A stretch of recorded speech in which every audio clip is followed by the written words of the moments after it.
हमारे daily routine में diet का बहुत ही महत्वपूर्ण रोल है। हमें कब, क्या और कैसे खाना चाहिए या क्या खाना चाहिए, इसके बारे में इंफॉर्मेशन होना बहुत ज़रूरी है।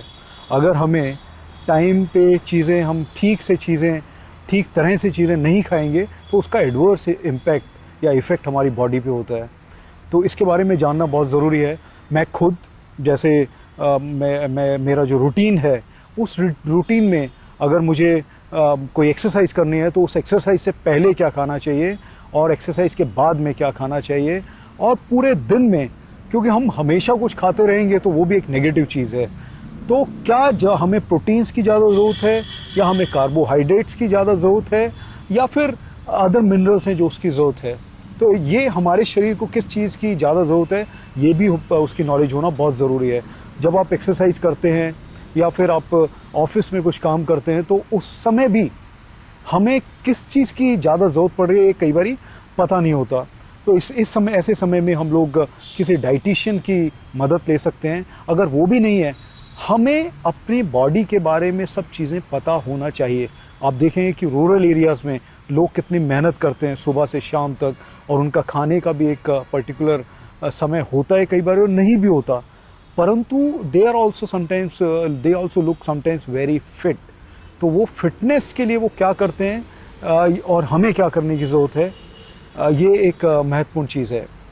तो हमें जो रेलेवेंट चीज़ें हैं वो अगर खाते हैं, जैसे वेजिटेरियन है या नॉन वेजिटेरियन है, तो आप वेजिटेरियन है तो शायद आपको प्रोटीन्स पे या कैल्शियम पे या बाकी जो माइक्रो न्यूट्रिएंट्स हैं उसके बारे में इंफॉर्मेशन निकालना ज़रूरी है, और आपको क्या क्या खाना चाहिए।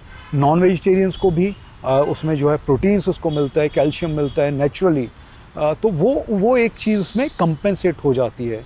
तो वेजिटेरियन और नॉन वेजिटेरियन फूड अगर आप हैं तो ऐसा नहीं होना चाहिए कि किसी चीज़ की आपके शरीर में कमी हो रही है। तो आप अगर ठीक से आपकी डाइट होगी, बैलेंस डाइट होगी, तो आप फिज़िकली फ़िट रहेंगे, मेंटली भी फिट रहेंगे, और आपका जो कोई भी एक्सरसाइज करते हैं तो उसके लिए जो एक्सरसाइज के लिए जो एनर्जी, जो कैलोरीज लगने वाली हैं, वो व्यवस्थित आपको मिल रही हैं कि नहीं मिल रही हैं। इसके अलावा हाइड्रेशन भी बहुत इम्पॉर्टेंट चीज़ है कि आप पानी या अदर लिक्विड्स जो हैं वो ठीक से ले रहे हैं कि नहीं। कई बार हम वाटर इनटेक हमारा कम होता है, तो उसकी वजह से भी, जैसे हम दौड़ना शुरू कर दें और हम पानी नहीं पी रहे तो कई बार क्रैम्प्स आ जाते हैं।